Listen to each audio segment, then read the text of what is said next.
What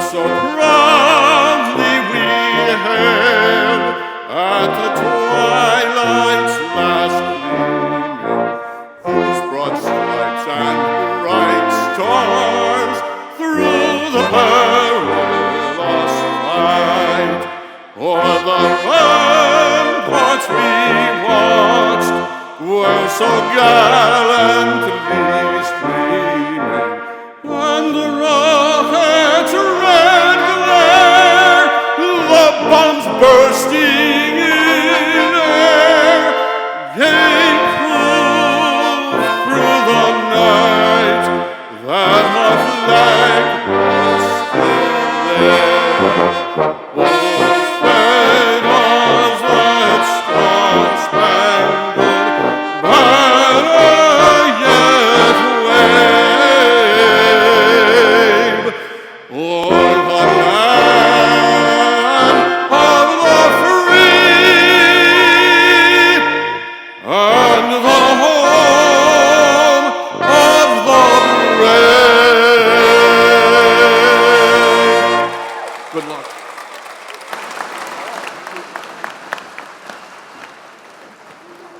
Thank you for that wonderful rendition. Good afternoon, everyone. It is my pleasure to welcome you to Temple Law School's 117th commencement.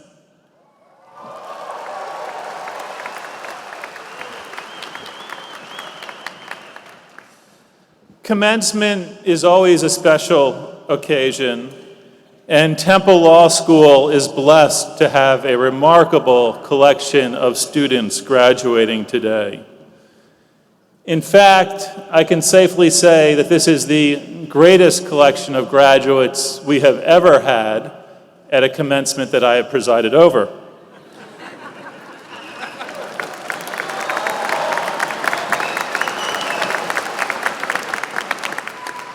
For our family and friends here today, I know I can say that because this is my first graduation as dean, and so commencement is an appropriate word, not just for our graduates who are beginning their legal careers, but also for myself. To our graduates, although I have the privilege of speaking to you, I stand here on behalf of a stage full of proud faculty, administrators, Temple University trustees, and law school board of visitors. From all of us, congratulations to the Temple Law School class of 2017.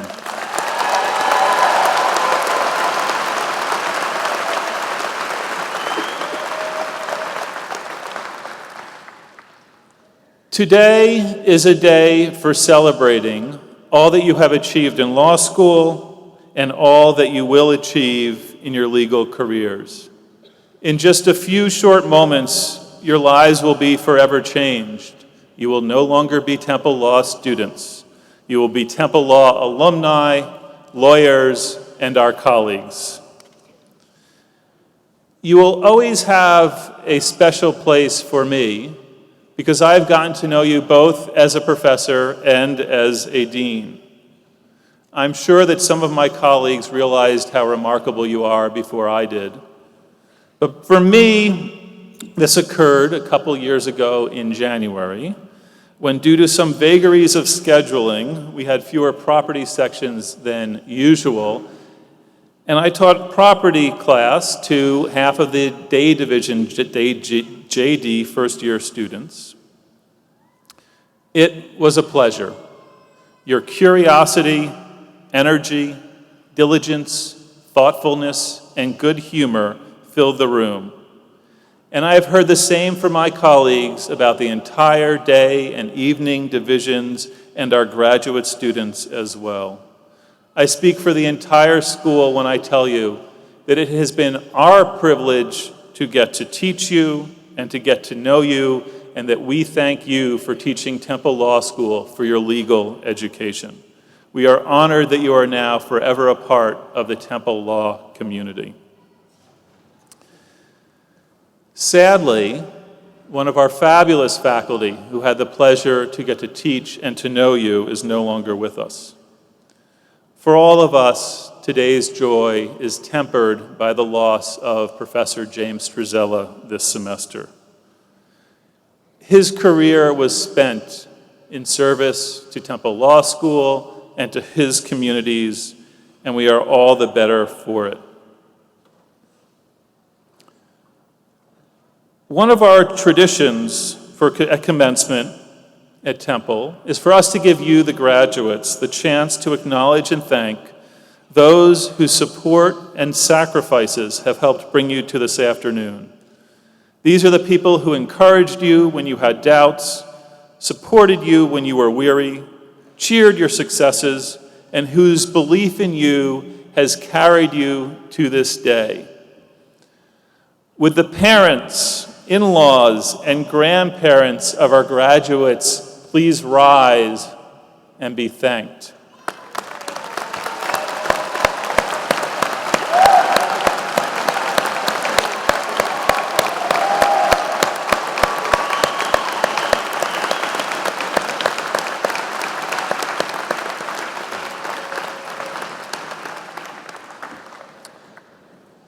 Would the spouses and significant others of our graduates please rise and be thanked?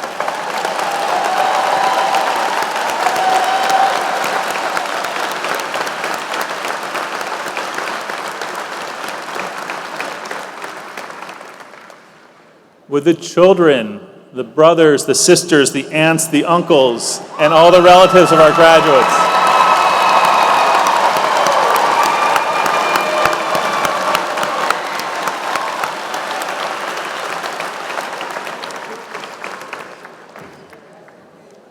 and all of those friends who lent support to our graduates, please rise and be thanked.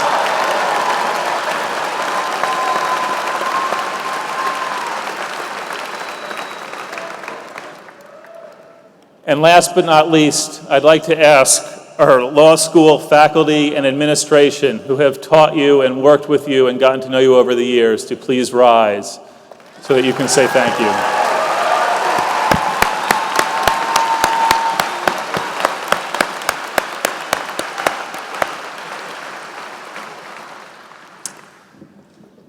To our graduates, I want to commend you for choosing a career in law. With your degree, you gain entry into a profession that touches almost every aspect of our lives, and that places you with the responsibility of helping to administer justice in our society. I will be honest with you, the practice of law is challenging. Mastering legal doctrine is hard, dealing with the time pressure, client pressure, and adversarial pressure is taxing. Representing another person's interests is difficult, and today's lawyers must also bring imagination, creativity, and curiosity to bear to meet the challenges before us. Many of the questions and problems that you will encounter will admit of no easy answers. But the challenge of law is what makes it great. Know that by your presence here today, you have the knowledge, skill, and experience to be successful lawyers. This is a gift for which we should all be grateful. We get to engage in a profession that is intellectually stimulating, that pushes our skills to the limits, opens up leadership possibilities, and enables us to get to make others' lives better. Take advantage of this challenge. Use your Temple Law School education to imagine a better world and help lead us into it. And as you do so, I have one final request, likely the last request we will make of you as students. Promise me that though you leave here today as graduates, you will stay in touch. Promise that you will keep us up to date on your career and your life, and that you will return sometime to visit. We hope to see you in our halls again. Before I conclude, I want to applaud the achievements of one particular group of graduates, our Reuben Public Interest Fellows. At Temple, we work hard to instill in our students a pro bono ethic that sets our profession apart from others. Those who demonstrate exceptional dedication to public service earn membership in the Reuben Public Interest Law Honor Society. And it is my pleasure to tell you that of this class, 72 students, 39% have achieved this honor. Together, they performed more than 14,000 hours of pro bono work. In addition, Reuben students spent over 37,000 hours working for public interest organizations, government agencies, and the judiciary in paid internships, and over 18,000 hours of public service in clinics and practicums. The total amount of time these students have spent in service to the community is over a staggering 70,000 hours. With the graduates who have earned membership in the Reuben Public Interest Law Honor Society, please rise. We want to thank you for your outstanding contribution to our community and the profession.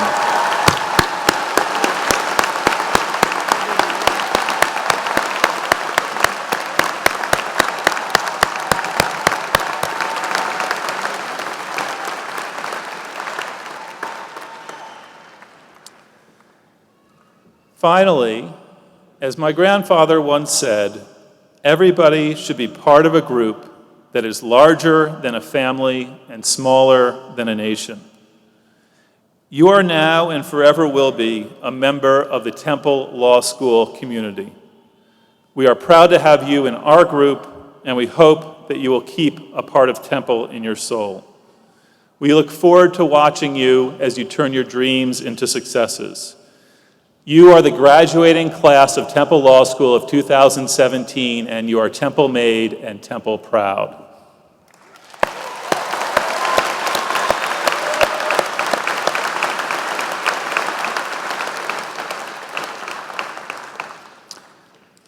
It is now my great joy to present to you the students chosen by their classmates to be the class speakers. For the evening division, it is my pleasure to introduce Ben Jay.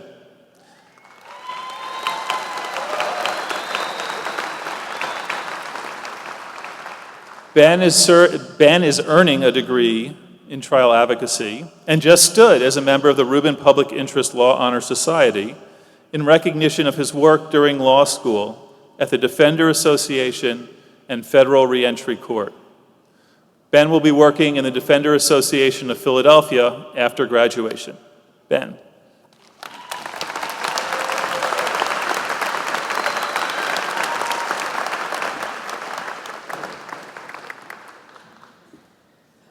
Good afternoon.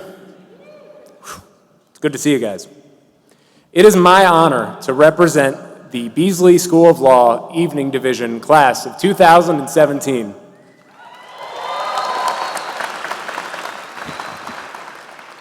I'm humbled by your support and grateful for the opportunity to speak on your behalf. I would like to begin briefly by acknowledging Attorney General Josh Shapiro. Attorney General Shapiro, when I first began law school, I was working in your administration in Montgomery County. Today, as law school concludes, it is all too fitting that we share the stage. Thank you very much for your support over the years. I'm very grateful to call you my mentor and my friend.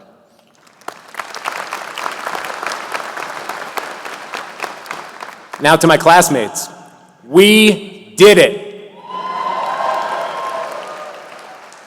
Today is the day that we finally get to replace that "and" we all use when we describe ourselves. We might not even realize that we use it, but we do.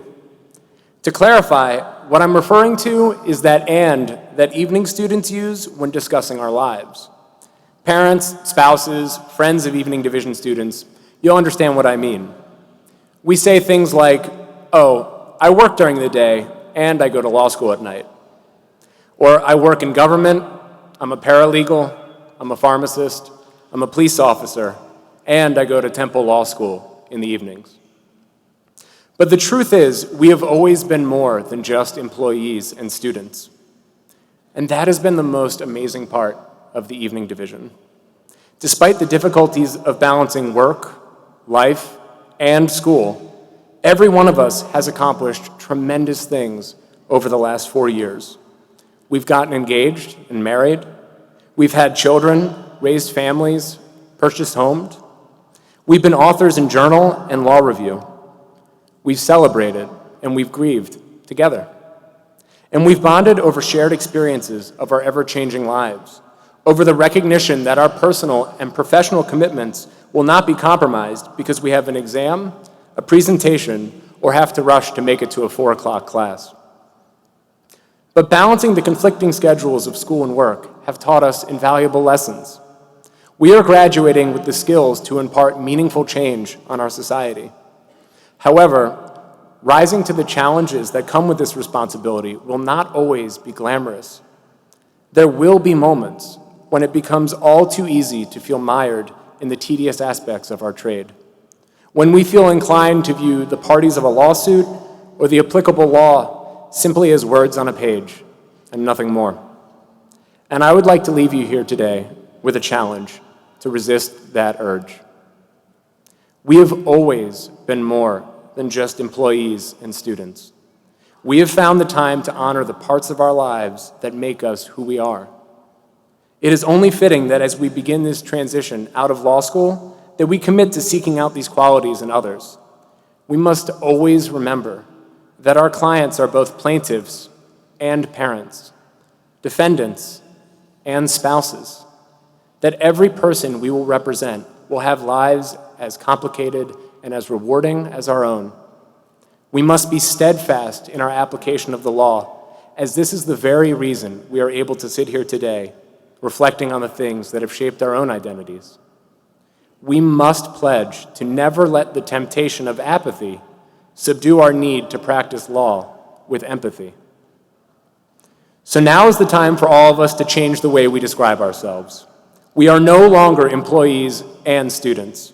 We are prosecutors and defense attorneys. We are judicial law clerks and first-year associates. We are practitioners of law and agents for change. And today, we are attorneys and Temple alumni. Thank you very much.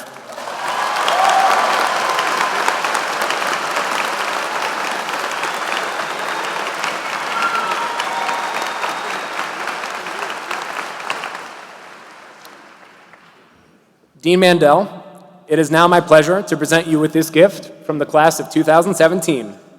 This donation of $6,332 is our effort as a group to support the law school's future and to express our gratitude as students. Over 78% of the graduating class has contributed to this gift, and we understand the faculty will match this donation. It is our intention that these funds go to support one incoming day student and one incoming evening student with financial need. Thank you very much. Thank you very much.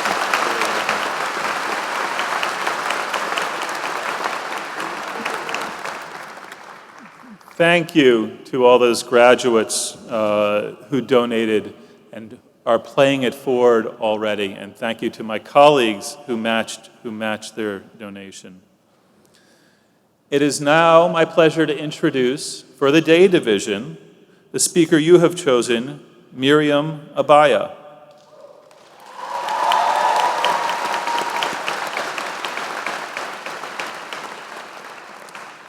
Miriam is a law and public policy scholar and lead research editor of our International and Comparative Law Journal. After graduation, she plans to work to promote human rights and the rule of law in Nigeria, where she grew up, and we welcome her parents from Nigeria here as well.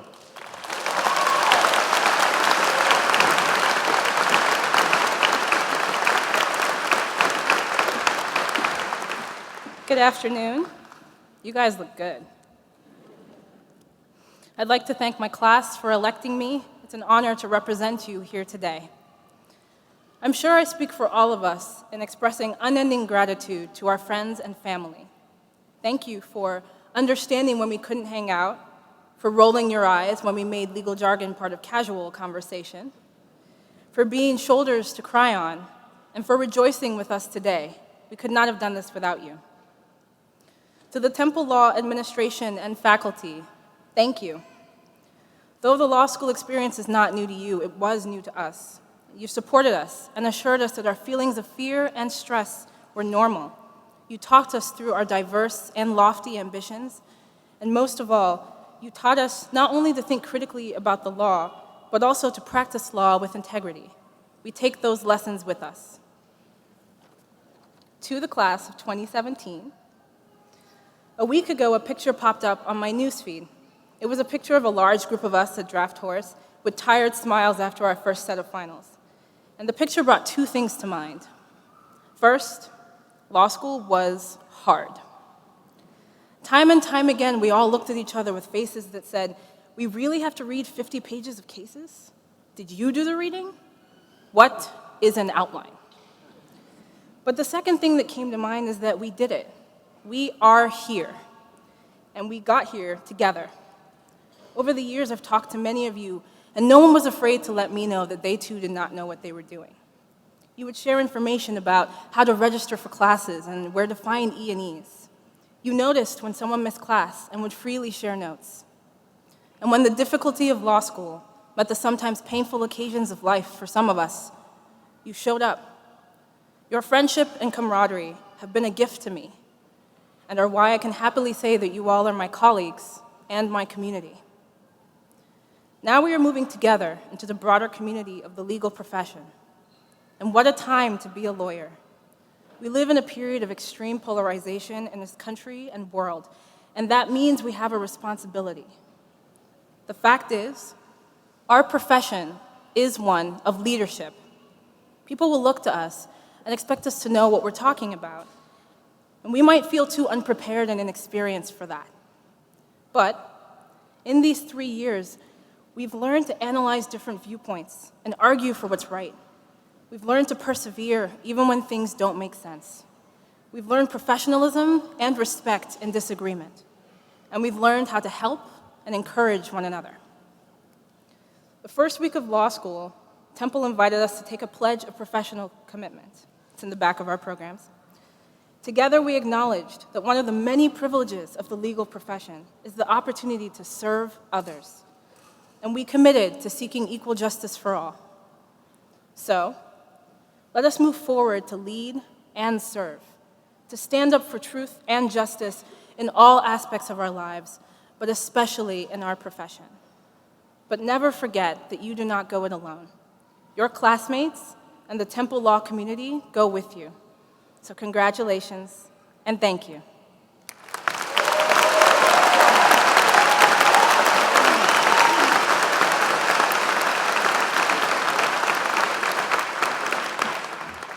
Today, I also have the privilege of presenting the George P. Williams III Memorial Award, which goes to a professor chosen by the graduating class for excellence in teaching.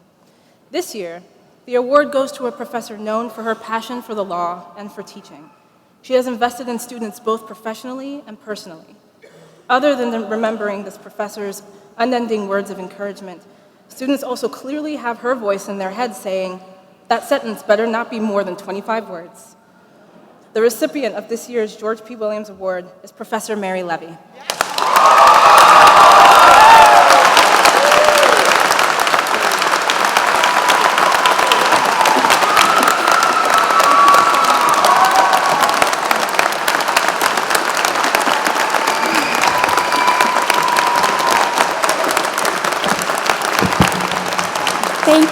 Thank you so much. I am deeply moved to receive this award, and I will, of course, cherish it, but you guys really didn't need to give me an award because working with all of you is really just such a tremendous personal and professional privilege of mine. You inspire me, and you give me so much hope for the cause of justice, so I cannot thank you enough for this. I also just want to briefly mention that I'm too a proud graduate of this law school, and I had so many amazing professors when I was a student here, people like Mark Froddard and Laura Little and Jim Schellenberger and Teresa Glennon and Ellie Margolis and Joanne Epps, and the list just goes on and on. So I would argue that to the extent this award suggests that I'm a good professor, that you really can't separate my teaching from my teachers, and therefore this award is really a reflection of all of them as well. In any case, thank you so much and congratulations.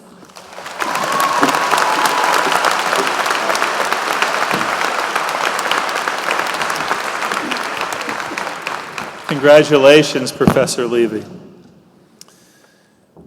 As I indicated in my introductory remarks, we strive to make your legal education at Temple Law School one that prepares you not just for practice, but for leadership and for public service, if you choose.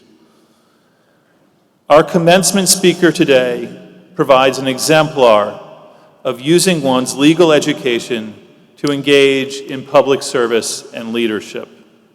Attorney General for the Commonwealth of Pennsylvania, Josh Shapiro, has built an admirable career in public service and is today a leader not only in Pennsylvania, but on the national stage as well.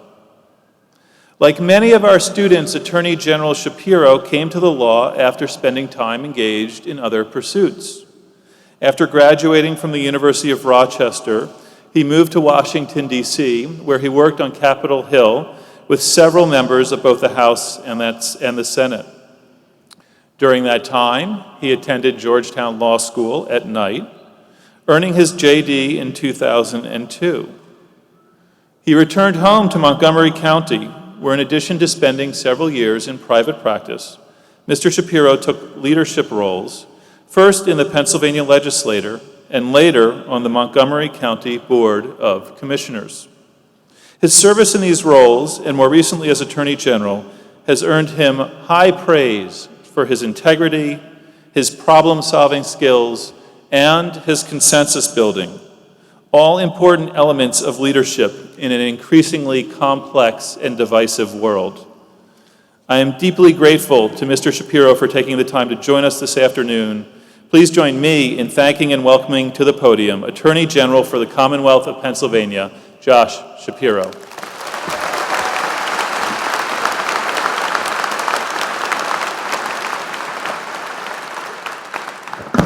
Good afternoon, Temple.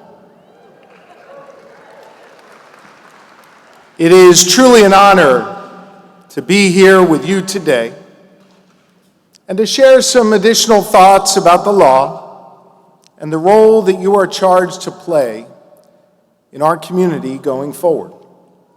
I want to thank Dean Mandel for the kind invitation, and I want to thank the staff and trustees of this fine institution. And most importantly, graduates, I want to commend you and join you in thanking your parents, your siblings, your friends, and your loved ones for putting up with you during those 3 or 4 years it took you to earn your degree.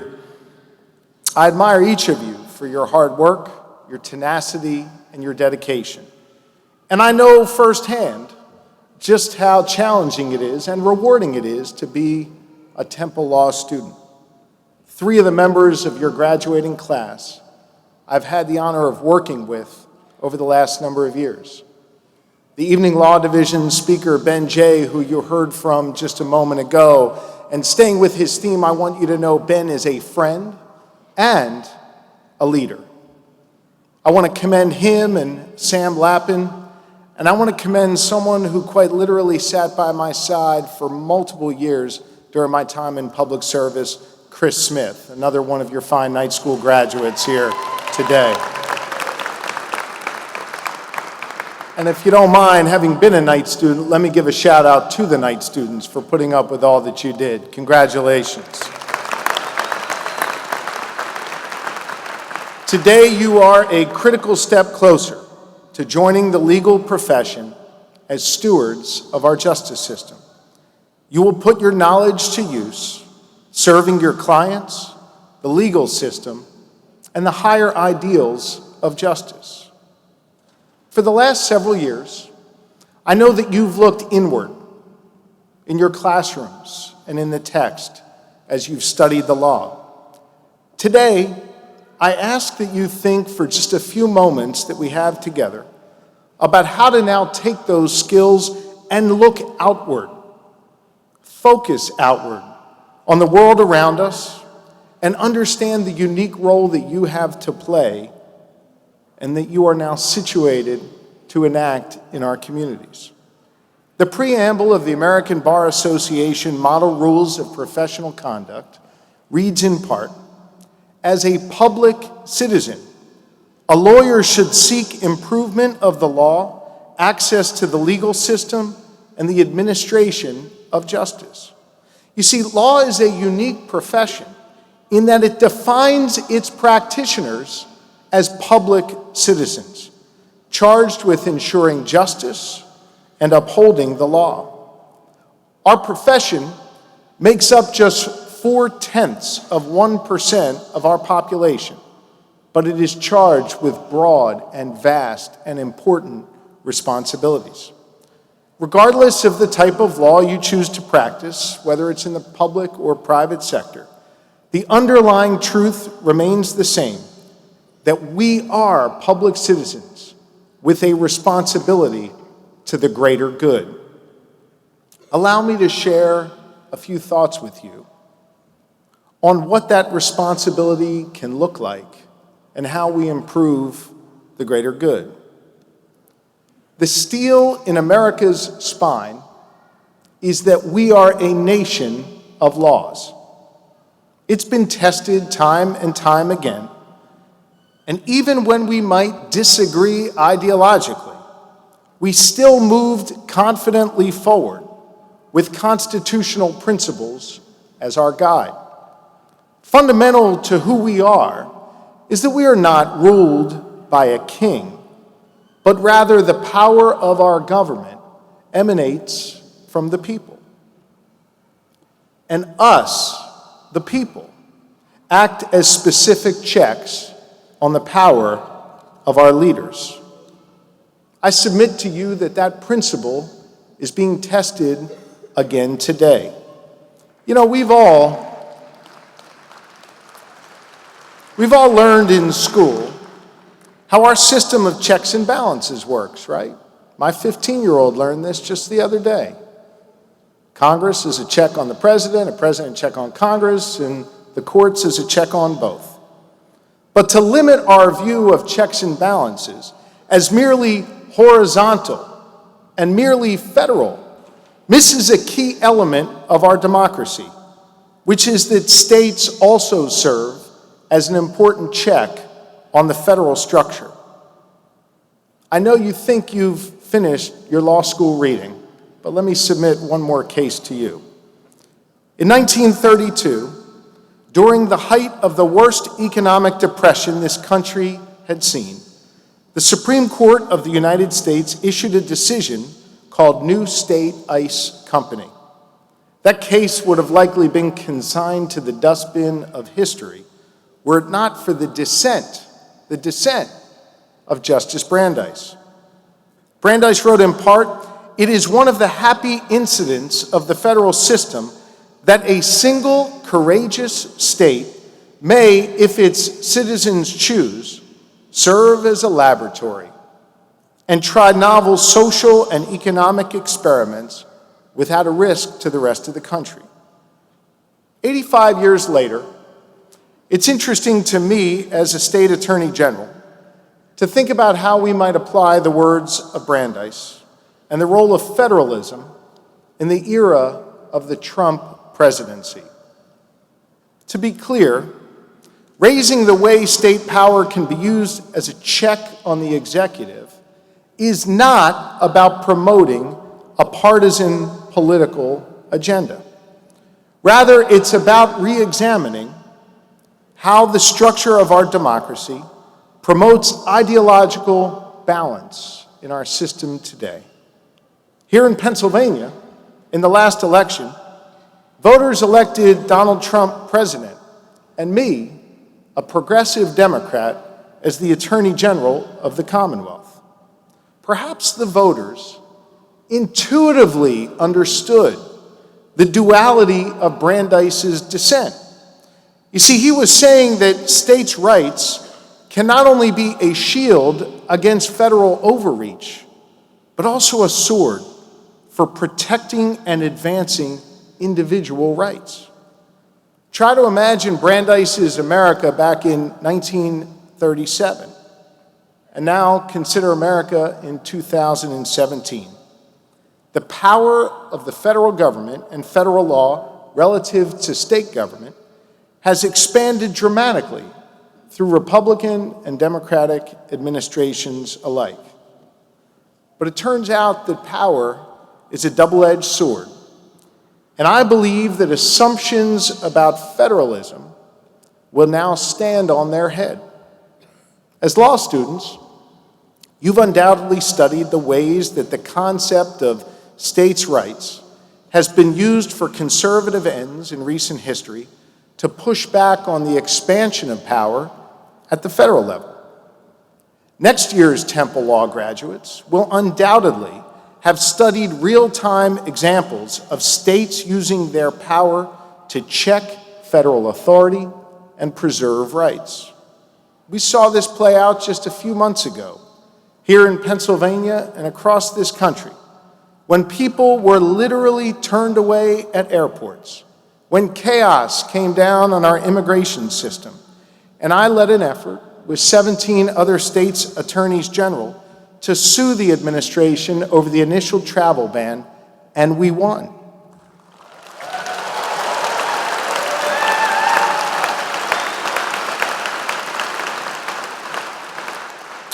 Ironically, Supreme Court decisions using federalism to limit national power are not bound by their factual context. You see, a principle that stopped expansion of rights yesterday can stop a law that rescinds rights tomorrow.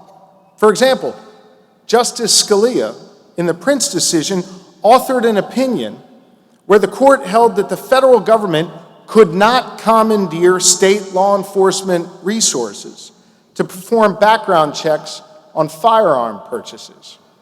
More recently, Chief Justice Roberts authored a decision in the Affordable Care Act litigation that said the federal government could not coerce a state into expanding Medicaid eligibility by threatening to withdraw funding. Taken together, ironically, the decisions authored by these conservative jurists could end up protecting a sanctuary city like Philadelphia tomorrow. At the same time, states and their attorneys general are now central to expanding rights for the people that we serve.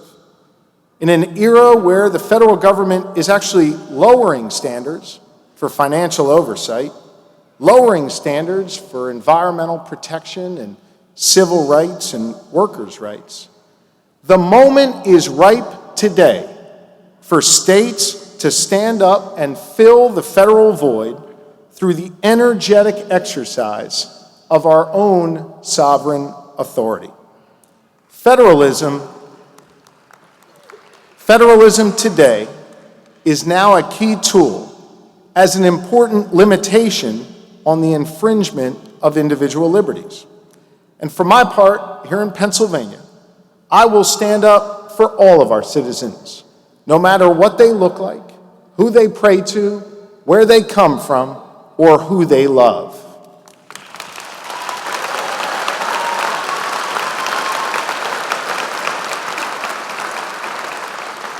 Brandeis clearly recognized the state's sovereignty, and Madison endorsed that very viewpoint in Federalist 45 when he wrote, "The powers delegated by the proposed Constitution to the federal government are few and defined, while those which are to remain in the state governments are numerous and indefinite."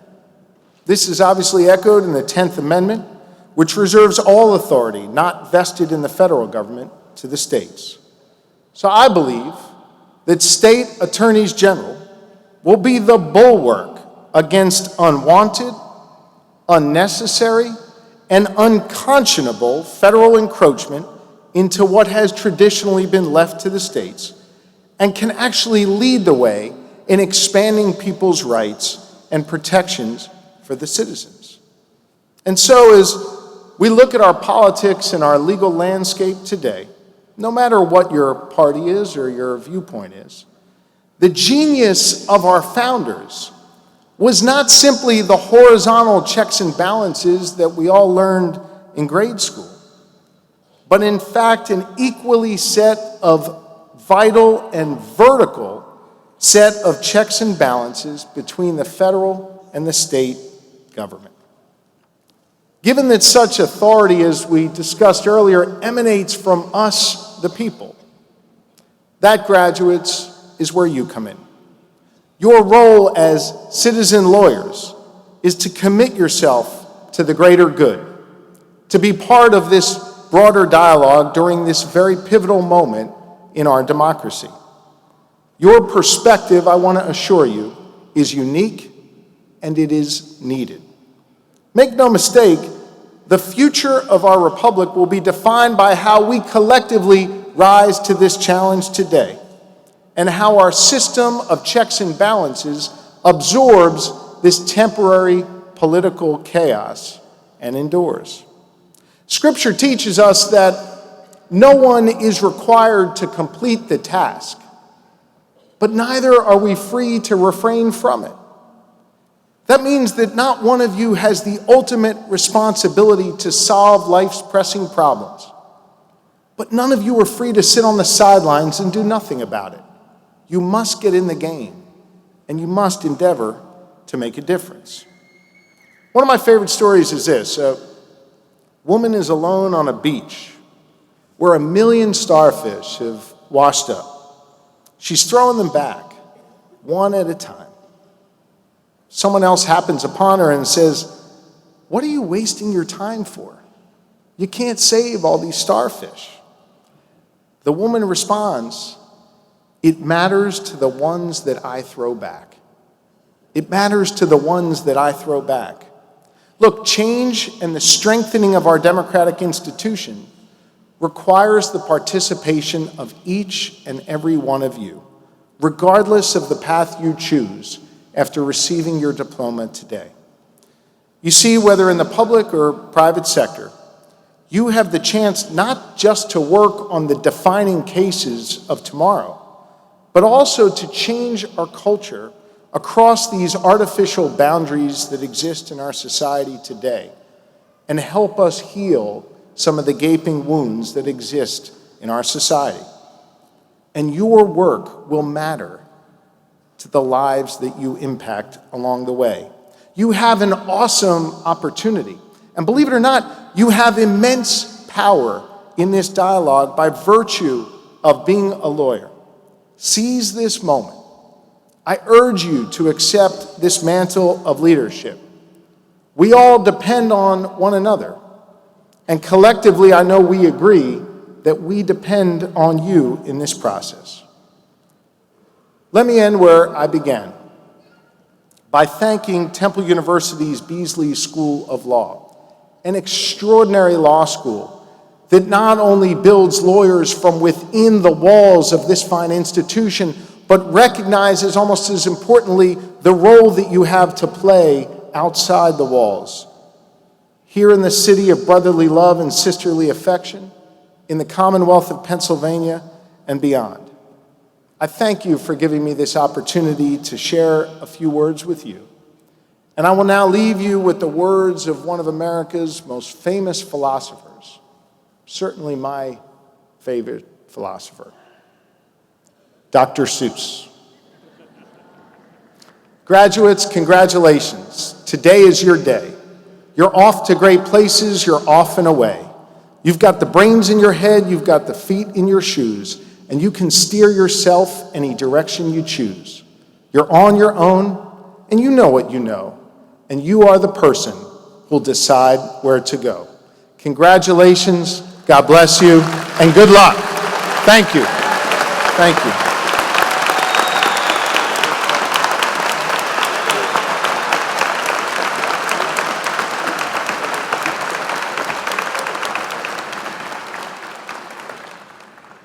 Thank you, Attorney General Shapiro, for those very thoughtful, insightful remarks And assuming you have some free time, perhaps we could bring you into the classroom here and you'll teach a class for us.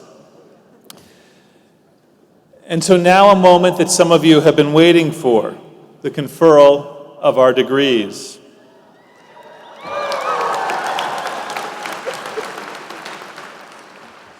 As we prepare to present the degrees, I would like to take a moment to thank the members of the Temple University Board of Trustees and the Temple Law School Board of Visitors who have joined us here today.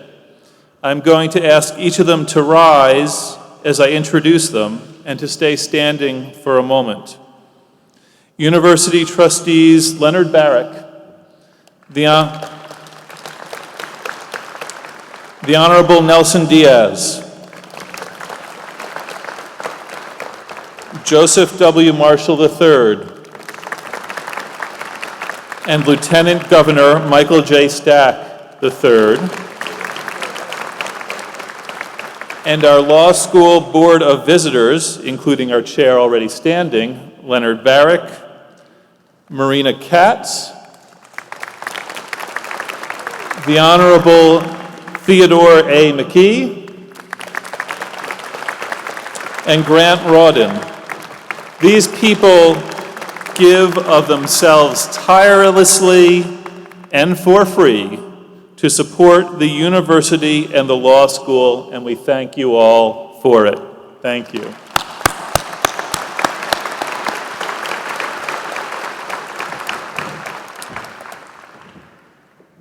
We have two special degree conferral traditions at Temple Law School that reflect our feeling of community. The first is that graduates whose immediate relatives are also alumni of the law school can have their family member present the diploma to them. The second is that graduates are invited to bring their children to cross the stage with them. So when you see people crossing the stage who look too young to be lawyers, don't be alarmed.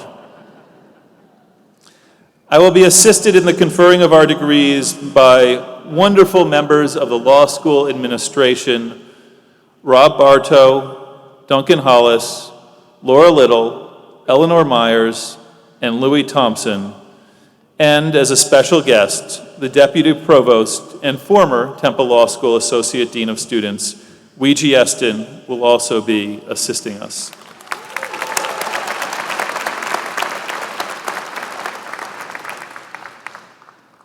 At this time, I would like to invite Joseph W. Marshall III, member of the Board of Trustees of Temple University, to confer the degrees of Doctor of Juridical Science, Abraham Friedman Master of Laws for International Students, and Master of Laws in Transnational Law. I would also like to call Assistant Dean Louis Thompson to present these candidates.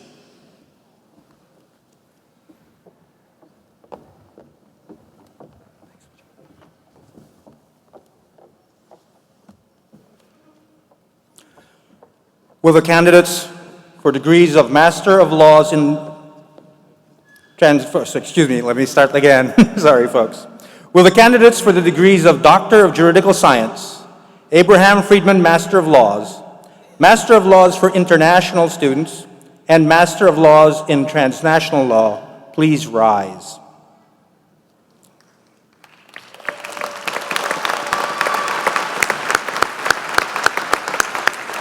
Trustee Marshall, I am very pleased to present these candidates who have completed all of the academic requirements and are recommended by the faculty of the School of Law to receive their degrees. Thank you, Dean Thompson. By the power of the Board of Trustees, I confer upon you the degrees that you have earned, with all of the rights, honors, and privileges pertaining thereto. Congratulations. Will these candidates please follow the faculty marshal to the stage to receive your diplomas?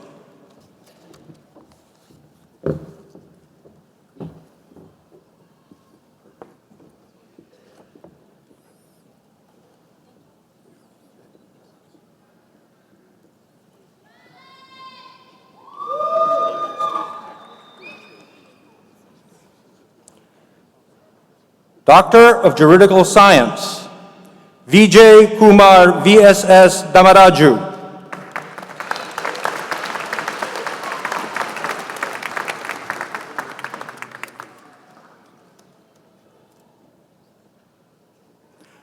Master of Laws for International Students, Mayad Mohammed Al-Dosari.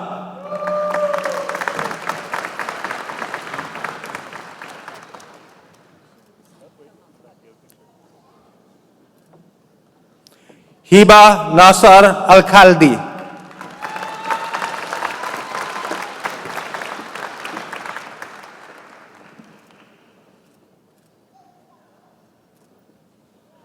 Bisong Atemtambe.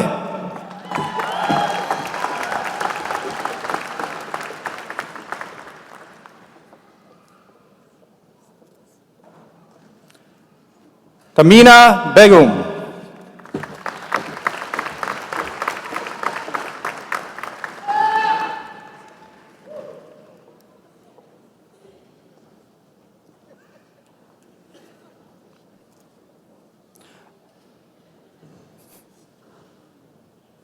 Valentina Coppola.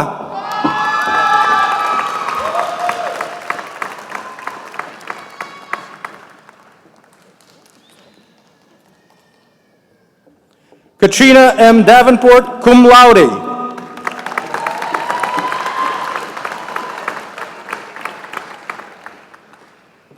Wen Magagan Jebere Fantaye.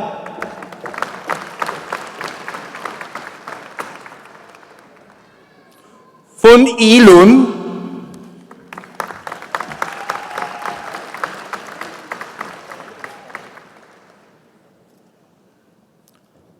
Ho Wenshi with his son James.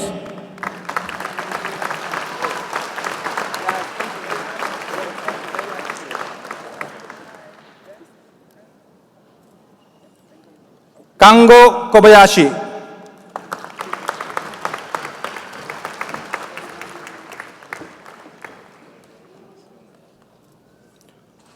Paul Cordero Leon.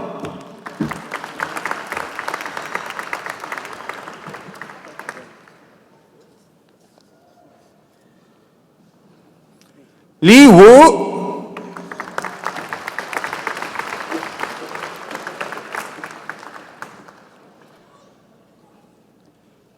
Kiterat Liu Cha.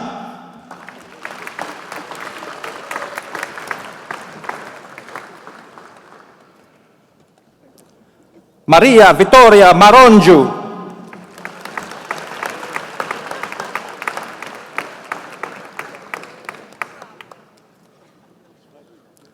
Andreas H. Müller.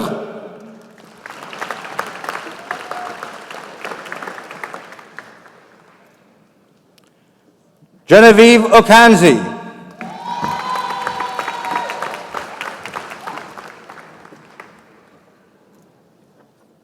Takeshi Okano.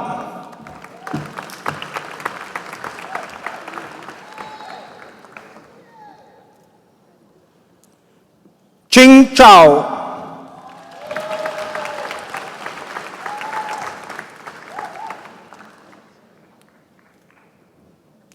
Jessica Louisella Reed, magna cum laude, with her son.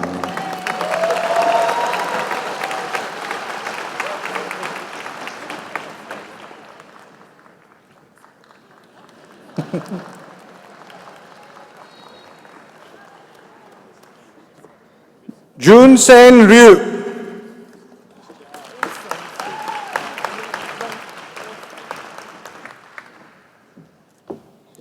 Harry Tucker.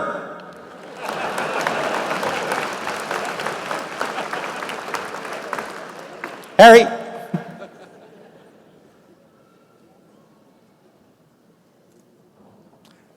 Natalia Vorobe, with her daughter Alexandra and son Daniel.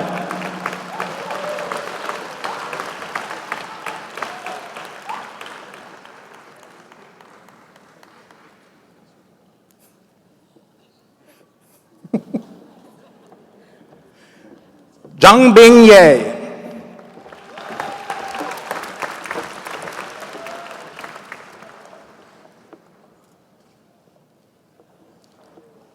Zhang Guo Ling.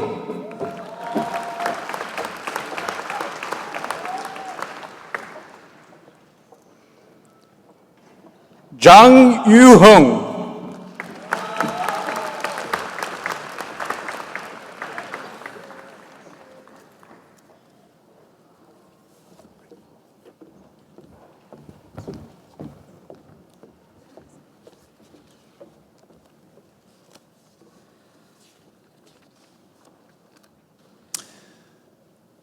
I would now like to invite the Honorable Nelson Diaz, member of the Board of Trustees of Temple University, to confer the degrees of Masters of Laws in Taxation and Master of Laws in Trial Advocacy. And I would like to ask Assistant Dean Louis Thompson to return to the podium to present these candidates.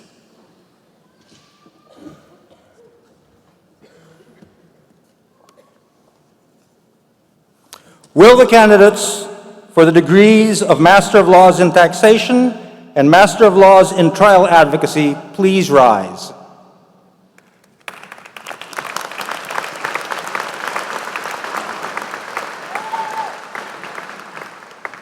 Trustee Diaz.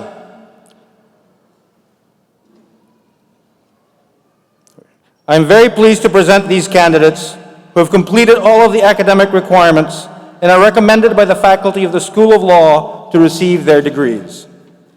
You have such great pronunciation and such great diction. I wish I had graduated in this class.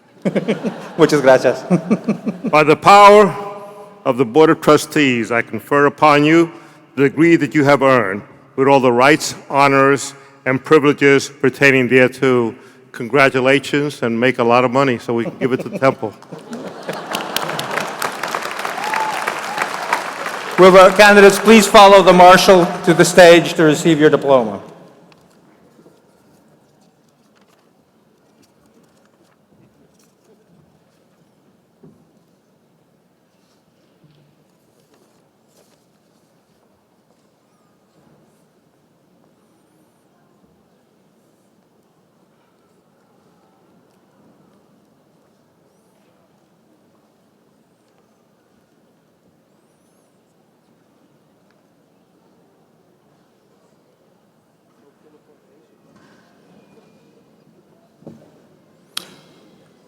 Master of Laws for Trial Advocacy, Michael A. Budner with honors and with child.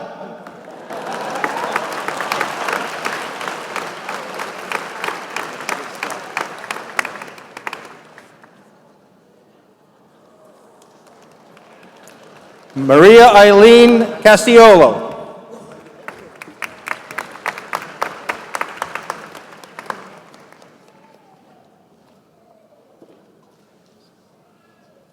Stephen James DeBonis.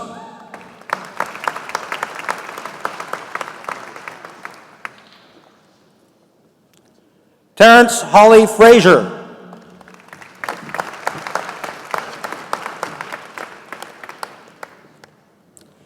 Anthony C. Galliano III with honors.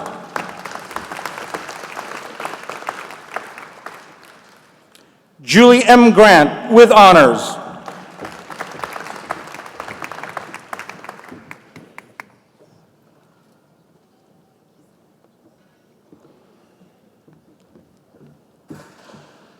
Jacob C. Lehman with honors.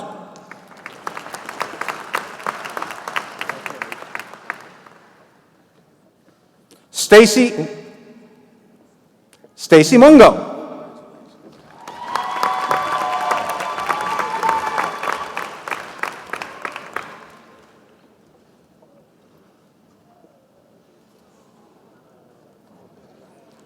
Amber Lynn Owens with honors.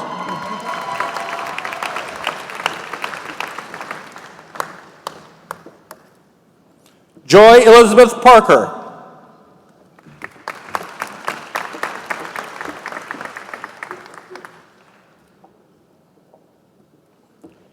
Tracy Danielle Schwartz with honors and with daughter Vera.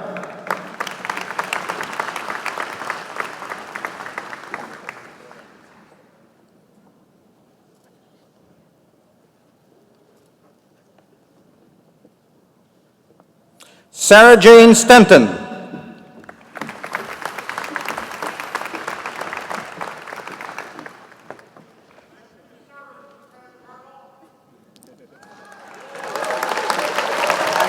Becky Sue Thompson with son Tommy.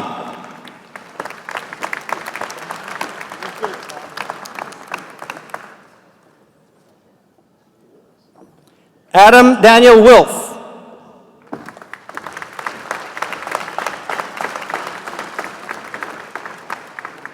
With his children.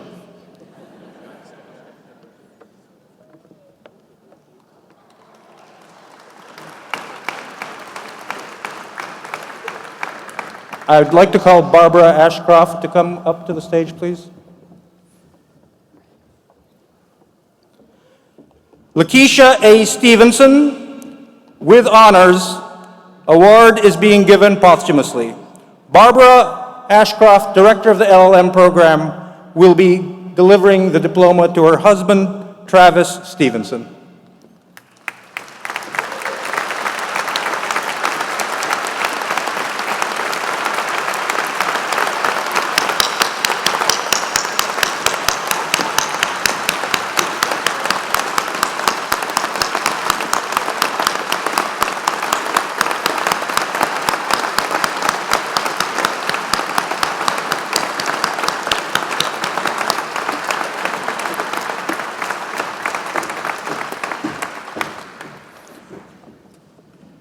And I have to apologize. I have one errata from the Masters of Laws for International Students. Jessica Luizella actually has graduated summa cum laude. Ms. Reed, sorry about that, summa cum laude.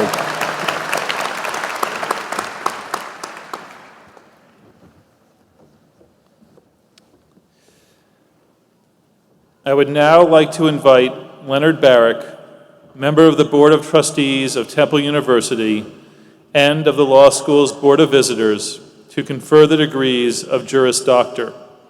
I would also like to call Associate Dean Eleanor Myers to present the candidates.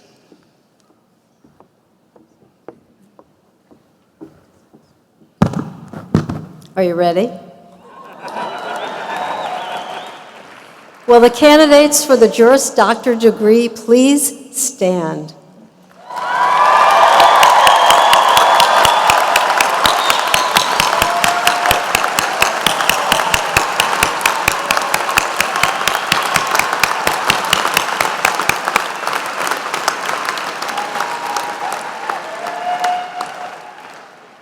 Trustee Barrick, I am very pleased to present these candidates who have completed all of the academic requirements and are recommended by the faculty of the School of Law to receive their Juris Doctor degree.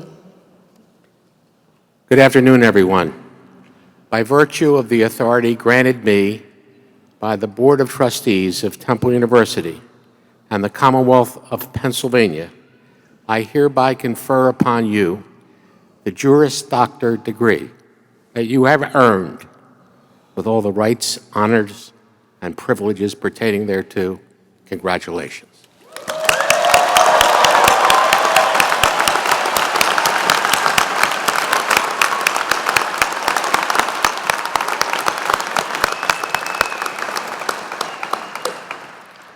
Will our new JDs please come forward to receive their diplomas?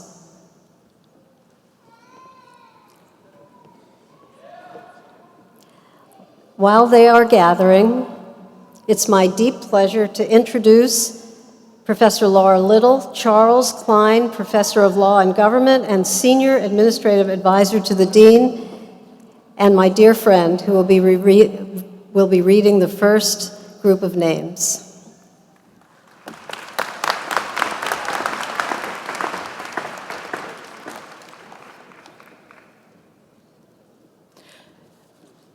Miriam Alemye Abaya, magna cum laude.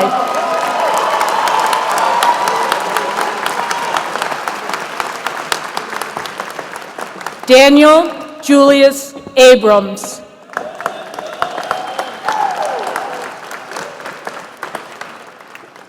Janice Swed Agresti, and sons Luca and Matteo.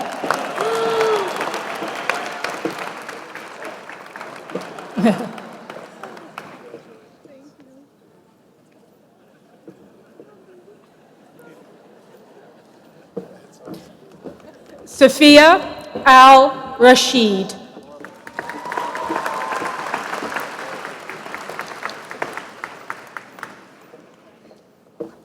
Mary Kathleen Alice Allison.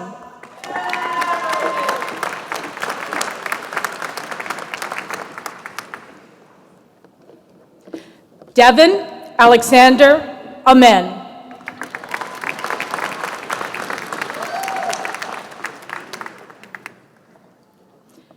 Andrew Mark Anderson, cum laude, and daughters Molly and Becky.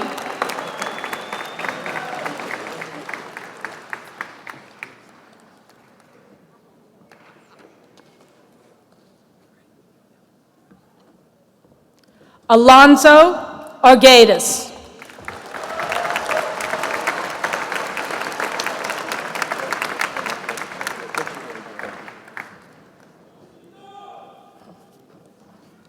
Moshe McCrae Berman.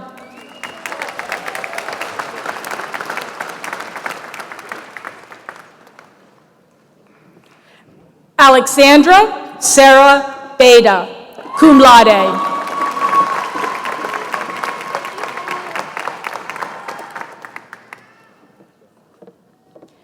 Aaron Jaffe Benman, cum laude.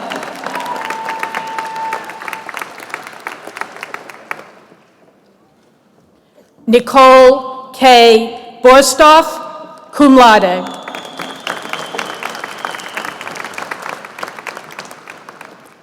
David B. Brandoff.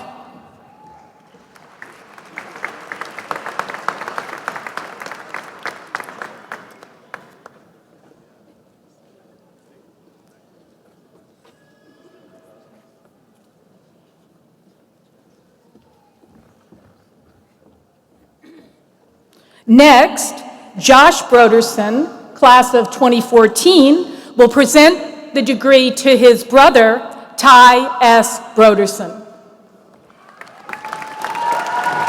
He's here. Should I give it to him?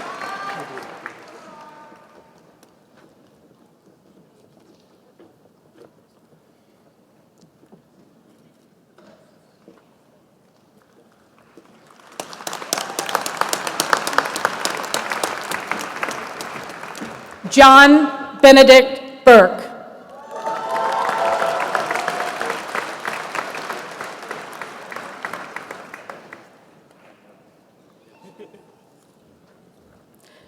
Thomas Brophy, class of 1982, will present the degree to his daughter, Ann K. Brophy.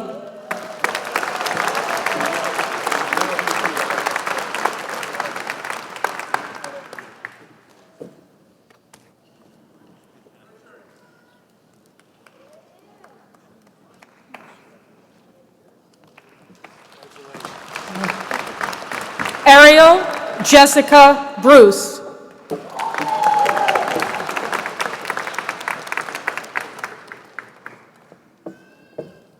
Miranda D. Bullard, magna cum laude.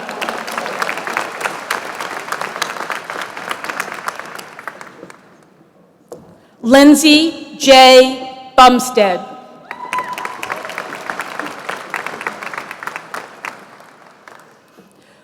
Richard A. Camilleri.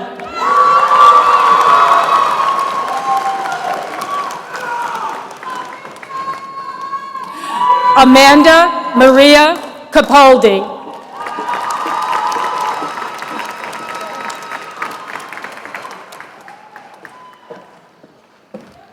Justin Charles Capek.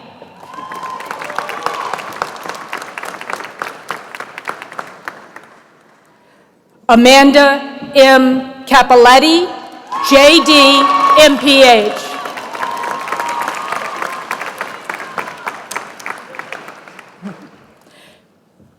Jennifer Arlene Caraway.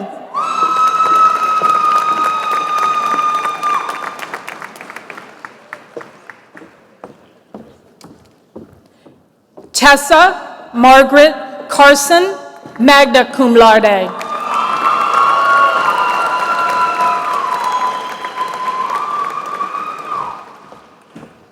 John Patrick Carty.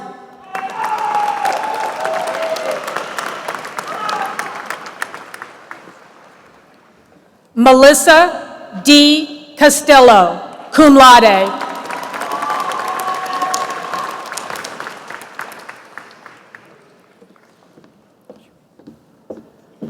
Sophia Michaela Shirasky.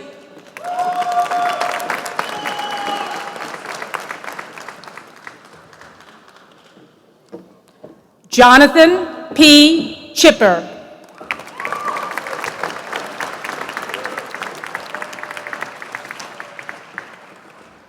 Courtney Lee Klubina, cum laude.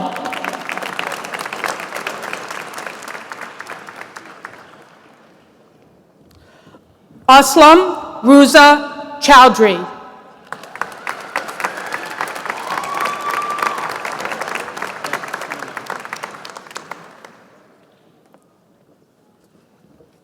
Allison Lee Christian, cum laude.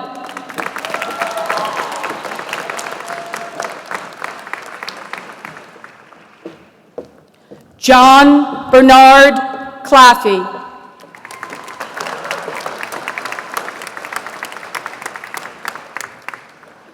John P. Clark, cum laude.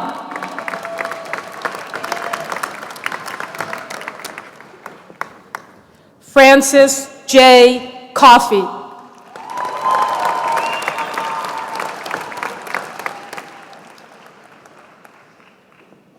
Jessica Ann Culliver, cum laude.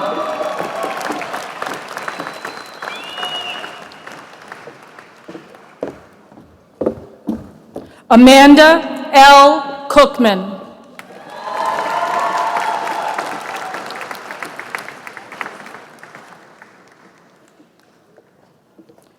Kevin E. T. Cunningham.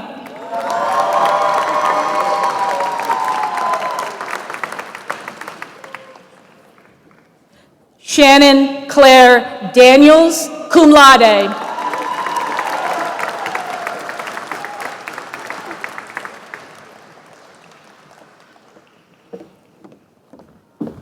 Kyle M. DeMarco, magna cum laude.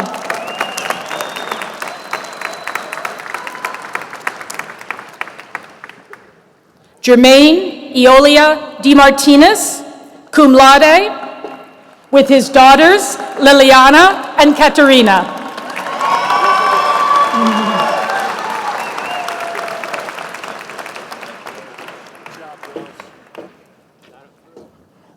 Rachel Lauren Dennis.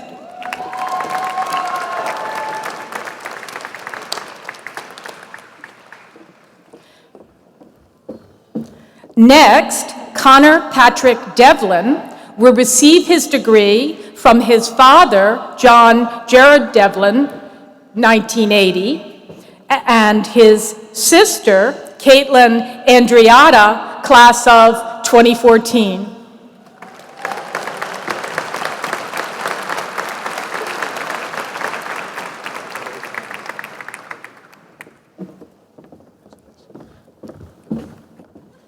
Scott Isaac Dion.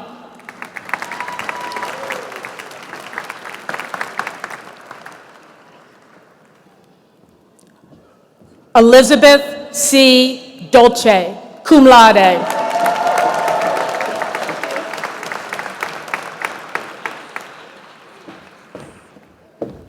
Jiminice Mayressa Dorsey.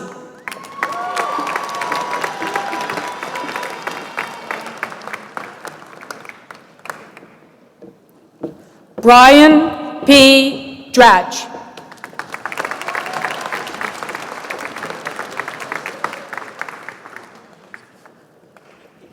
Jana Dubinsky, cum laude.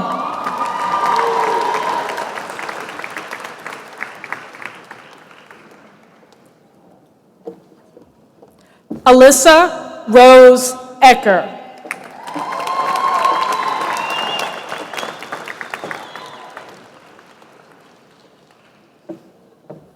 Christian R. Elliott.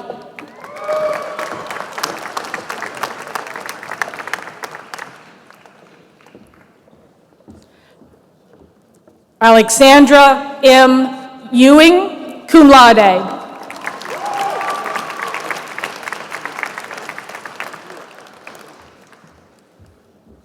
George Jeffrey Farrell, cum laude.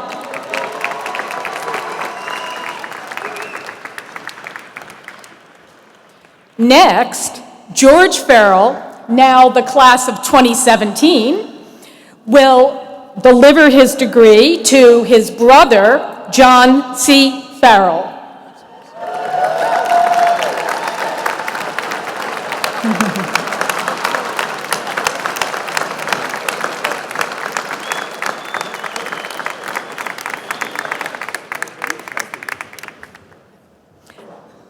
Adam M.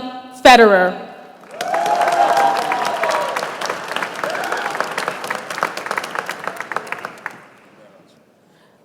Nicole L. M. Fight.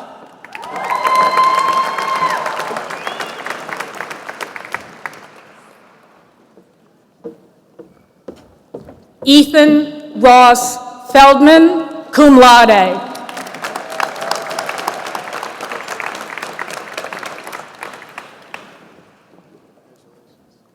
Yolanda Crystal Felix.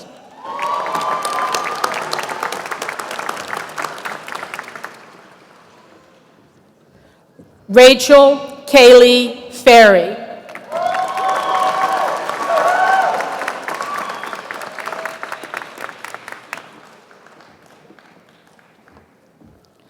Liza B. Fleming, summa cum laude.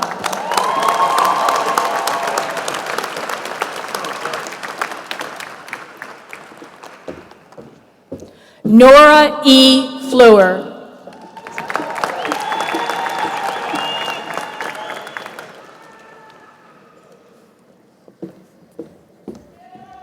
Anika Sherry Forrest.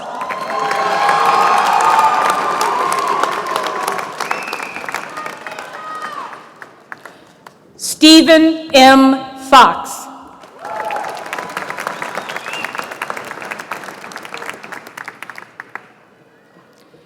Danielle Christine Froschhauser, magna cum laude.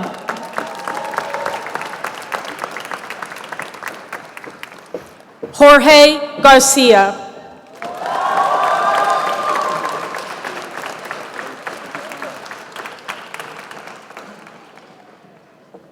Corbin J. Gardner, magna cum laude.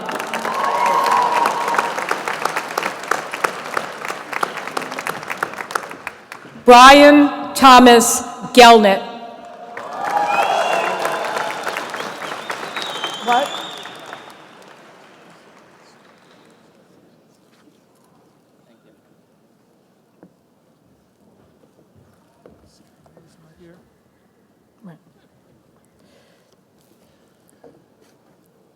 Leah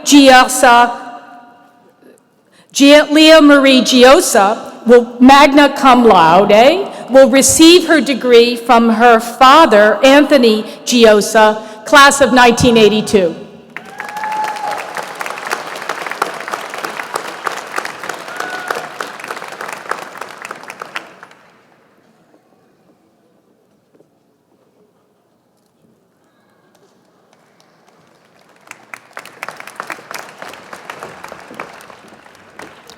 Kaya Gordon.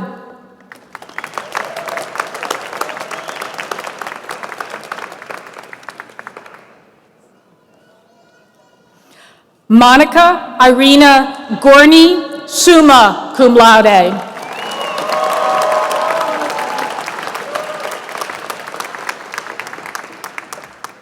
Stephanie M. Gray, cum laude.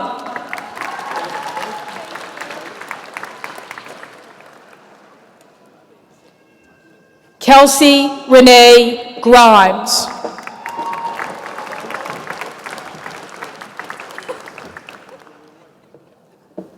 Martha Elizabeth Guarneri, magna cum laude.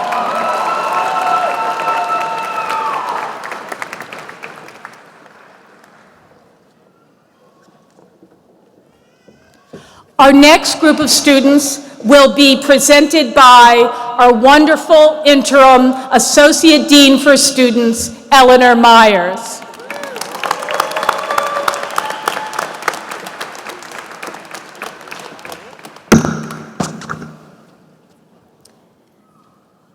You ready? Morgan Dorothy Haas, magna cum laude.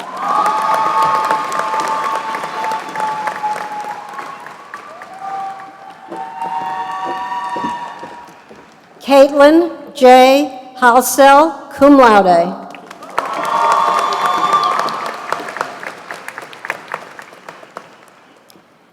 John F. Haskins, class of 73, will present the diploma to his son, Matthew John Haskins.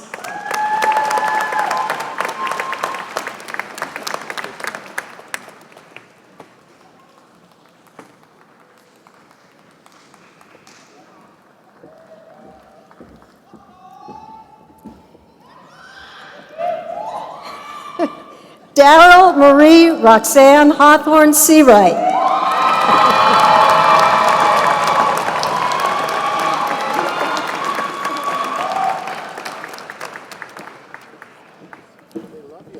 Kara Heininger, cum laude.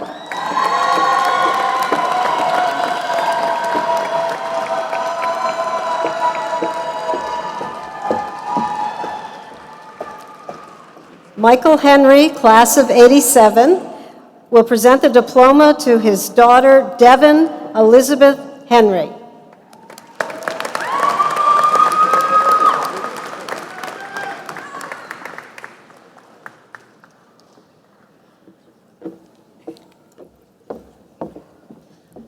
Jane Hurling, class of 91, will present the diploma to her son, Brandon Ray Hurling, magna cum laude.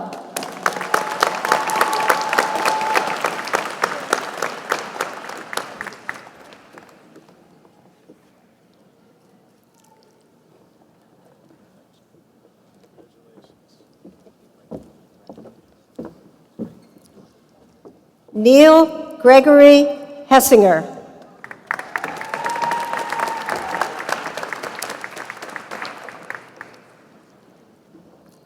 Elizabeth Mandy Hines, JD MPH.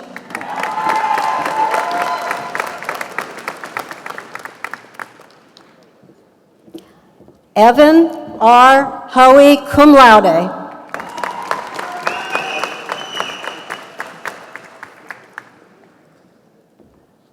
Jeremy William Huff.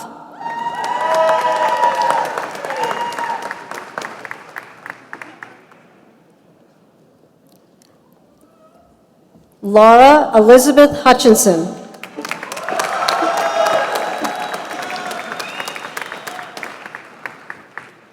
Margaret Soboleski, class of 01, will present the degree to her son, Michael F. Highland.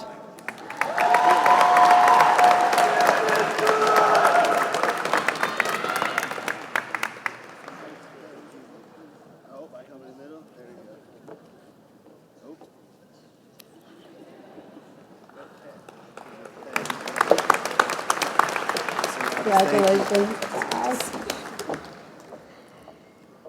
Joshua Adam Hyman.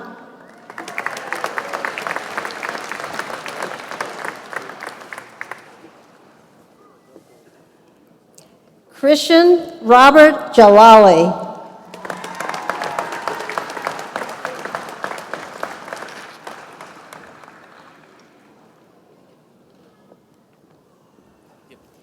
Benjamin Fisher J.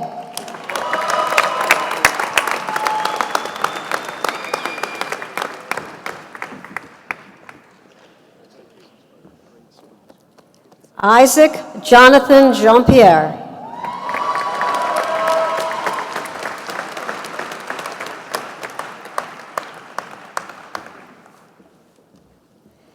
Adam W. Johnson.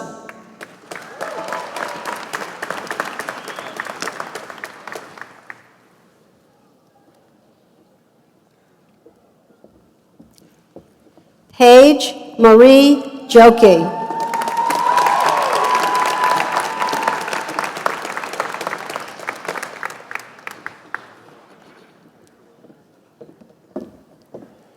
Diana Marie Joskowitz, magna cum laude.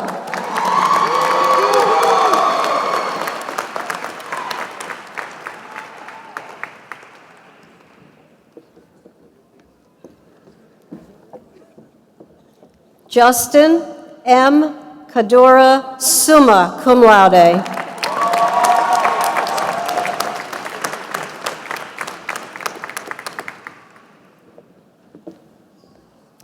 Lev Kalman, class of 2003, will present the diploma to his wife, Sarah Elizabeth Elaine Kalman.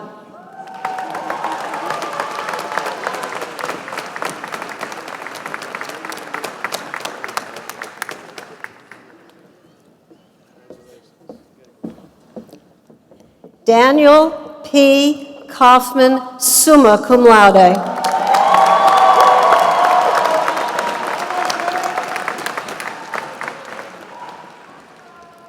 Patricia Nolan Kelly. Oh, with a wonderful family.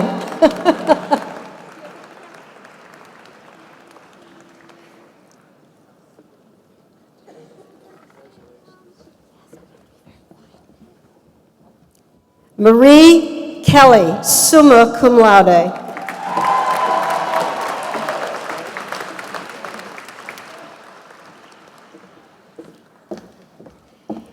Emily Suzanne Kimmelman, summa cum laude.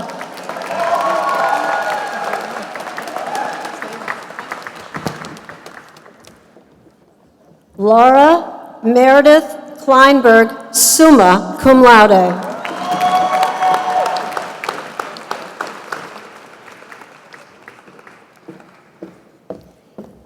Megan Grace Knoll.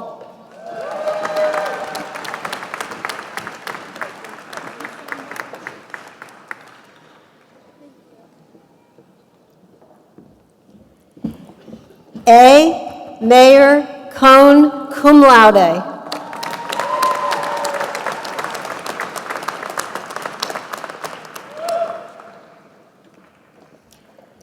John Christopher Coach, Jr., magna cum laude.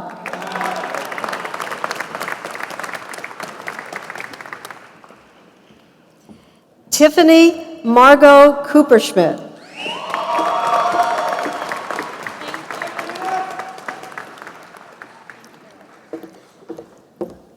Rochelle Nicole Kurtz.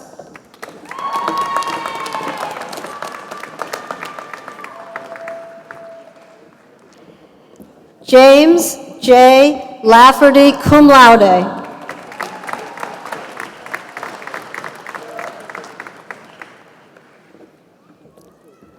Samuel Alex Lappin, cum laude.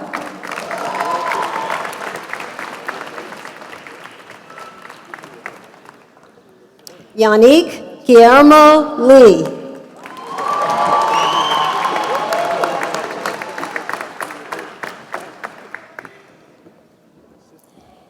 Anne Elizabeth Lemo.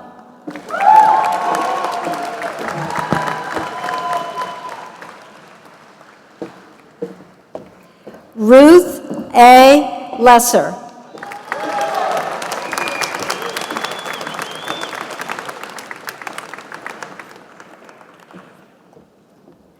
Ephraim Ernest Levin, cum laude.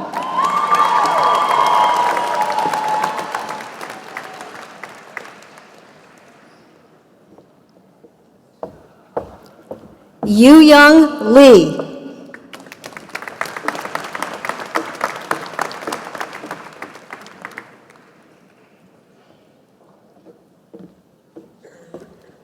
Sarah M. Lieberman, cum laude.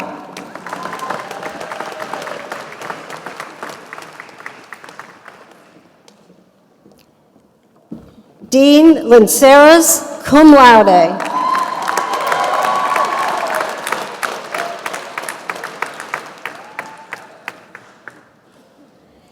Jeffrey James Lyons, magna cum laude, with his son James.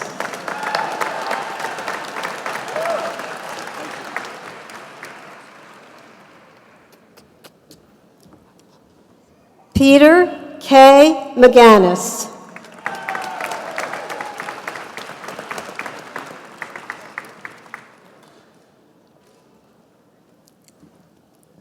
Evan P. Manna.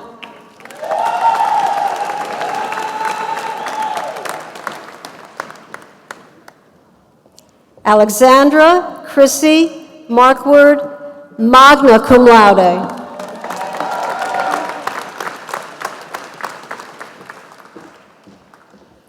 I invite Trustee Joseph W. Chip Marshall III, class of '79, father and temple trustee, to confer the diploma on his daughter, Ann Tawny Marshall.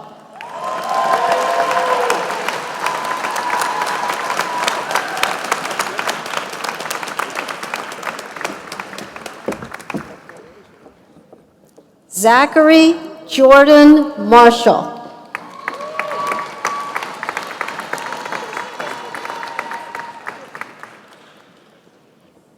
James Minoj Matthew.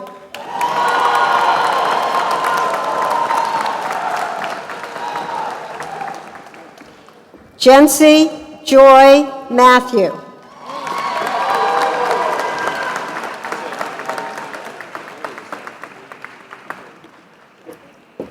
Caitlin Lori Mays, magna cum laude.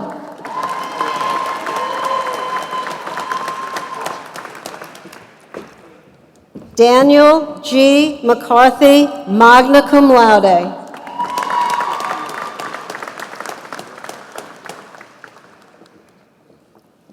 James Patrick McGraw, cum laude.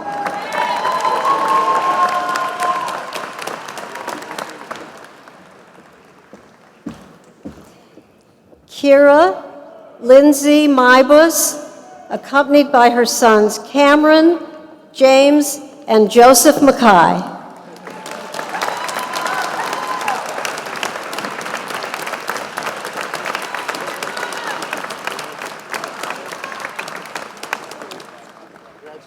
Congratulations. Morgan R. Murkowski, cum laude.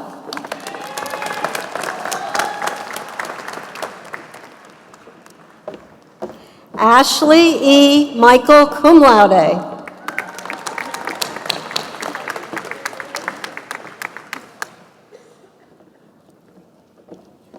Leslie Ellen Menora, cum laude.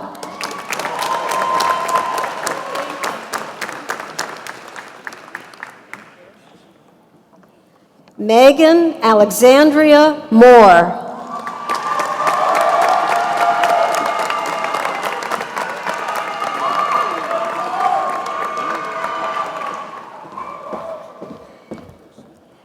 Greg Mortis, class of '76, will present the diploma to his son, Matthew G. Mortis.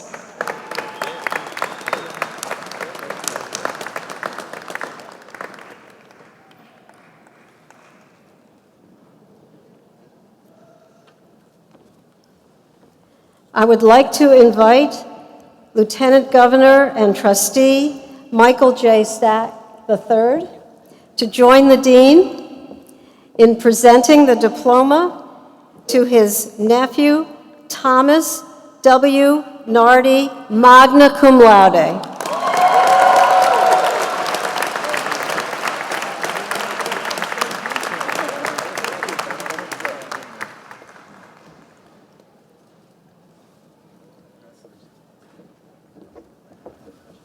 Thank you. Adam J. Naughton.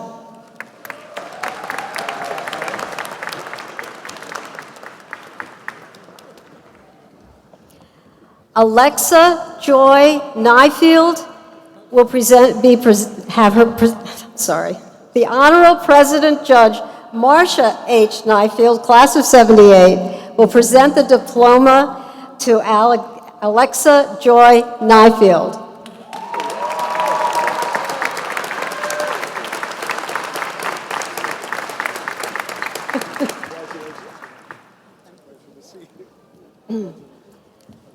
Allison Marie Neville.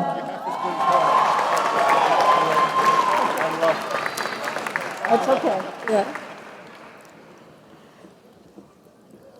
Brian T. Newman, magna cum laude.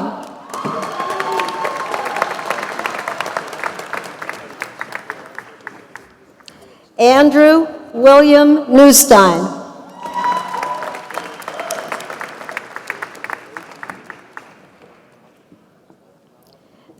Valentina M. Nicolo.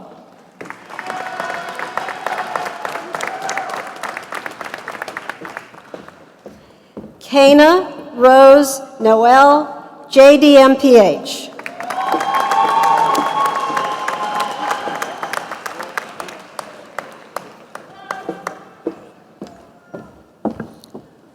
Nicole M. Narona.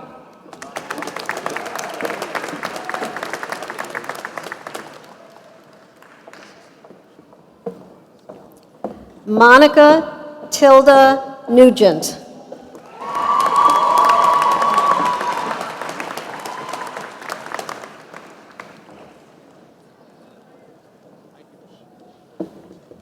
It is now my great pleasure to invite to the podium for the remainder of the names our Deputy Provost and Chief of Staff, and known to you as Dean Mary Louise Eston.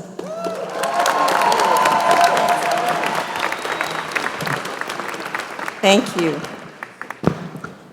And now Catherine Coleman O'Brien of the class of 1985 will present the degree to her son, Colin John O'Brien.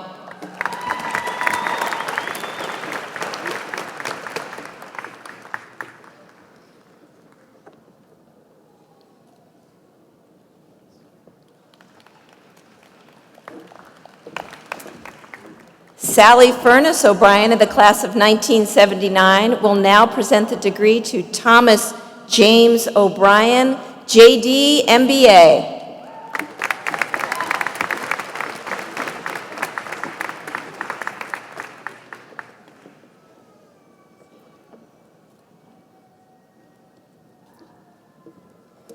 Erin Elizabeth O'Gorick, magna cum laude with son Jack.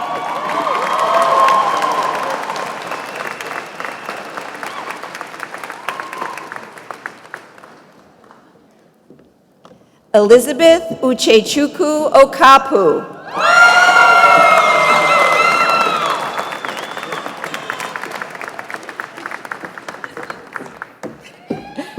James O'Toole of the class of 1985 and Maureen Mary O'Toole of the class of 1986 will now present the degree to their daughter, Caitlin A. O'Toole.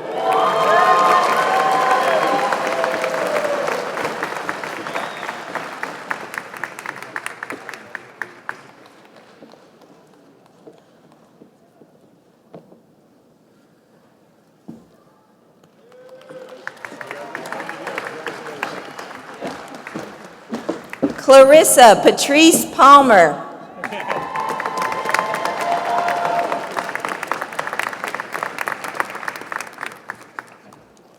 James Bruce Panko.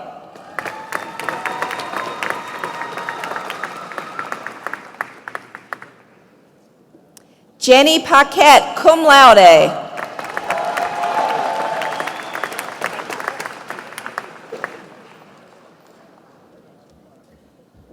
Francis J. Pasquini of the class of 1978 will now present the degree to his daughter, Amanda M. Pasquini, magna cum laude.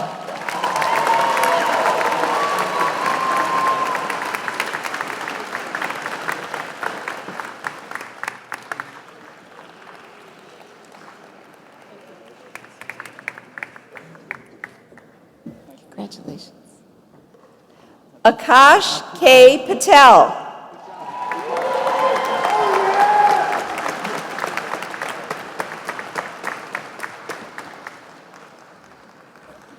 Jasmine Lachey Peel.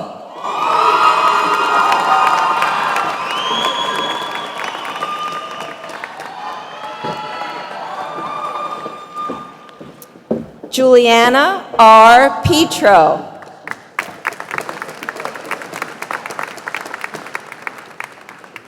Catherine Maria Piazza, cum laude.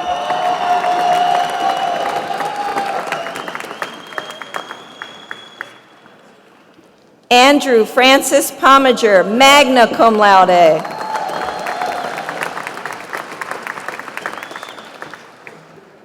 Christopher McIntyre Primavera.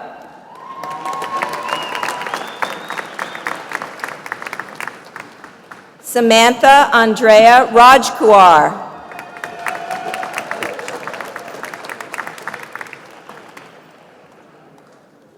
Samantha L. Ramagano.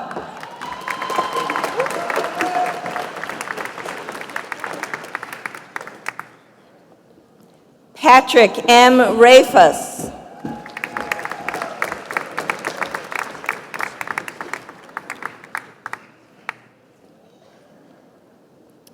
Rachel Hannah Resnick, magna cum laude.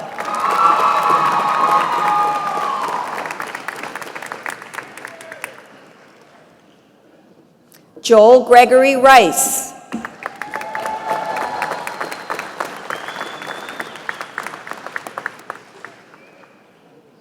Palmer James Richardson.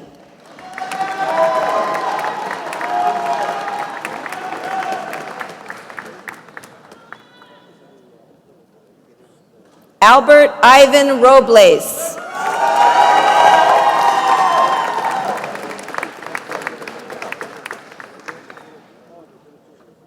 Stefania Alina Roshka, magna cum laude with son tutor.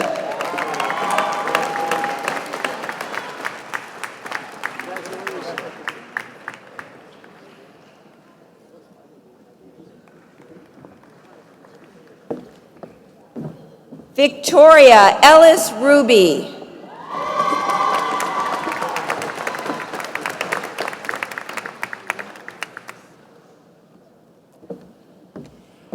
A.J. Rudowitz, summa cum laude.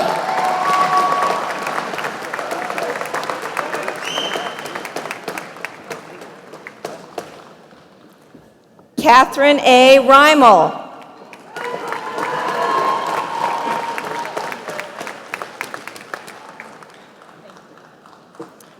Tyler Saketa, cum laude.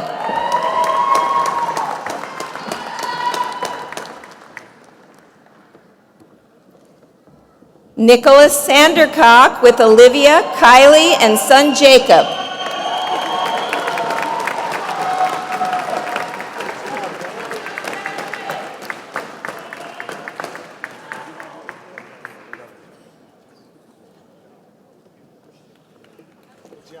Eric Julian Schreiber.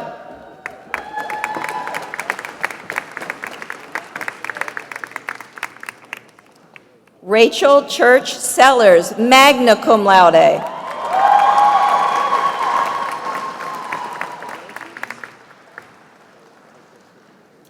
David J. Sellinger.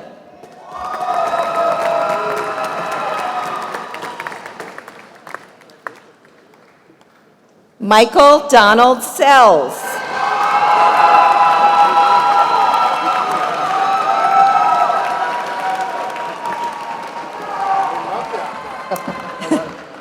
Kylie Ann Seward.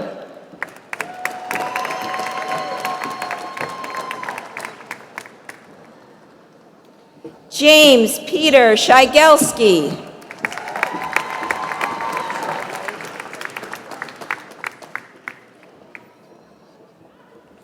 Sylvia J. Sim.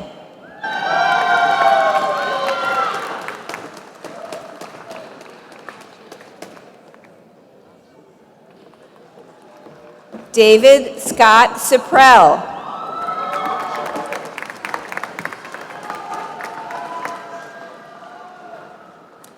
Amy Ann Skiles.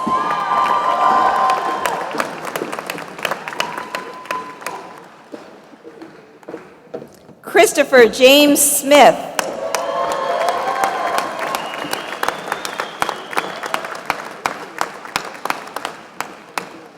Jessica Taylor Stockelroth. And cheering section.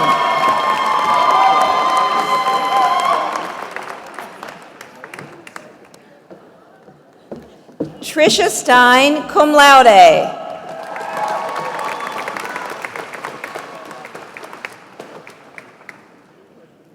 Wesley Stafford Stevenson, magna cum laude.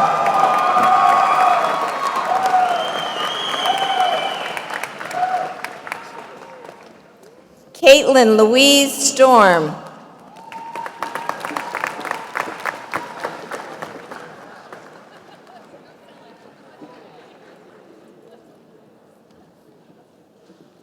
Grayson P. Sundermeyer, magna cum laude.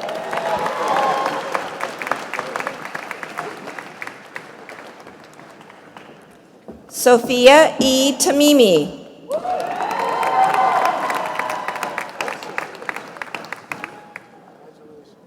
Lila Rose Thompson, cum laude.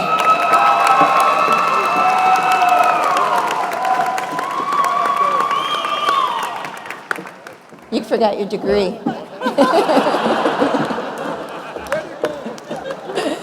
Tung Nam Tran and his son Nathan.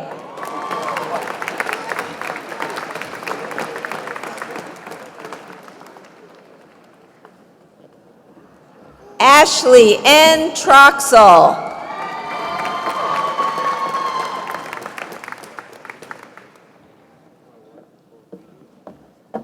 Daniel Reese Unterberger, magna cum laude, with daughter Alexandra.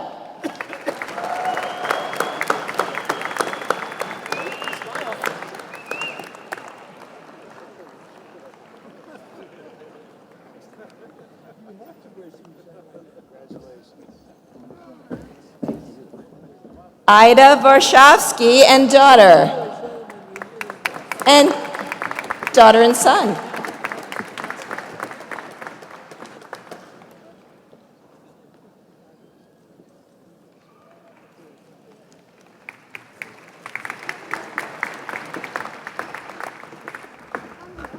Melissa Vo.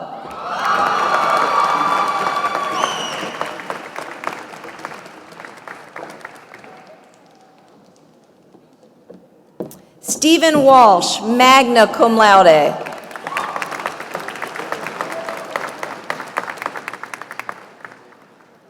Joshua M. Weinfeld.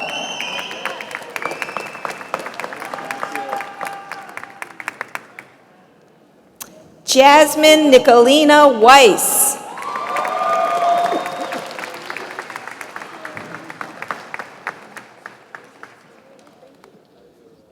Jasmine Marie Williams.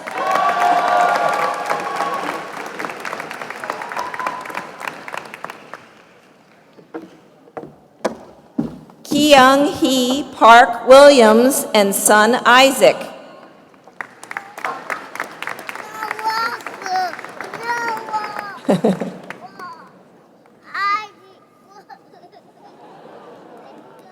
We're almost finished, Isaac.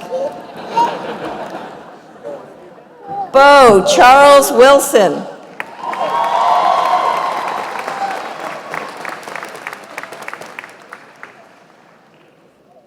Charles Robert Winden.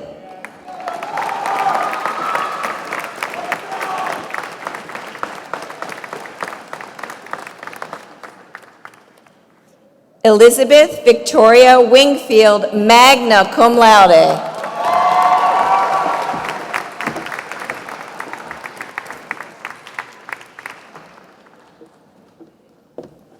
Justin Philip Wisniewski.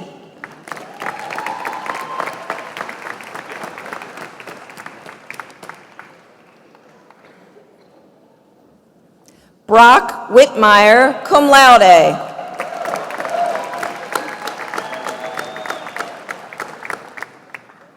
Joshua M. One, N. Child.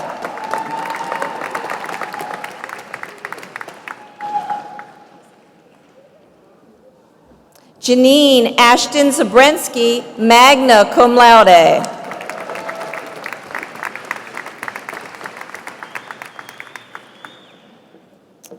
Denny Benjamin Zastro, magna cum laude.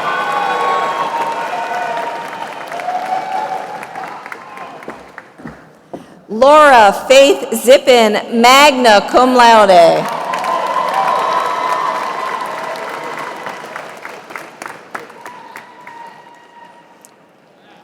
And Alec Henry Zucker, cum laude.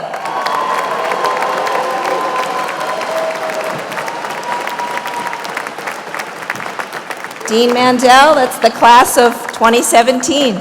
Congratulations.